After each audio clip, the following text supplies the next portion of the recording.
Hey, I'm Ali from Remarkable. This is a real quick video on the unboxing of a Fire Series 2 collar. They're a tracking collar for dogs, and what you can see right up here, right in front, is what they come in. The immediate thing that you will notice is the collar there with the bright yellow strap, and the module contained therein. That is the actual tracker, this one here.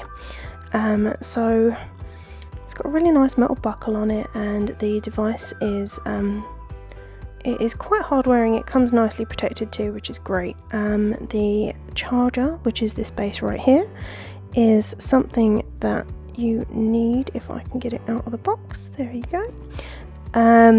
Again, comes nicely protected. Everything is meant to stay nicely intact in the box, which is great. And that there is the wall plug and the charging cable. This plug doesn't actually go straight into the device. It's good to know it has to go into the charging block. So it goes in right there. You see that? Yeah. So yep, the USB cable goes right in the back of that, and it's a really nice simple setup. It's not very complicated at all. So back to the collar. I'm gonna try and untie these right now. I hate twist ties. They're one of my most hated things in any piece of packaging, but they are a necessary evil, right?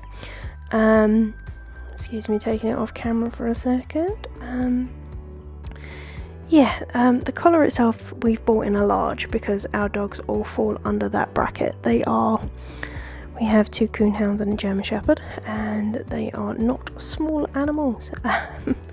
So yeah, the twist ties have just gone through the clasps there, which go to the module to hold it in place. Let's pull those out.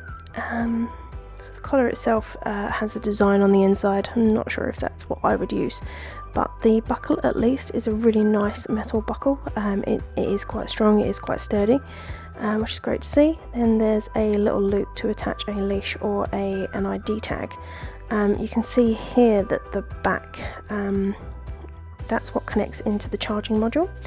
But the clasps here at the side, the silver clasps, are what I'm going to show you next. This is how you would, in theory, change the collar width, because you can actually get different collars that attach to these, and it's often suggested that these clips are not weight bearing. They can be a little stiff, but yeah, they shouldn't be weight bearing. You can see here that they just pop out really quite nicely, but it's important that you move it to the front.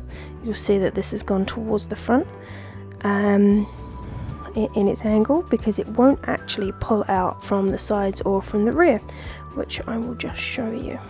So yeah, they don't pull this way and they don't pull this way, to make sure that your dog stays neatly contained within the collar. Because there'd be no point in a tracking collar that ends up on the floor, right?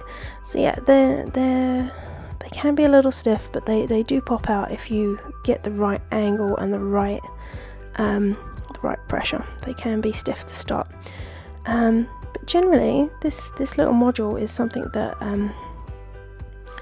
works really well, I find. So I have done a full blog piece on this, reviewing the collar, which this is a part of, and it gives you a great amount of information about the collar and how it's used. You might want to check that out over on remarkable.com.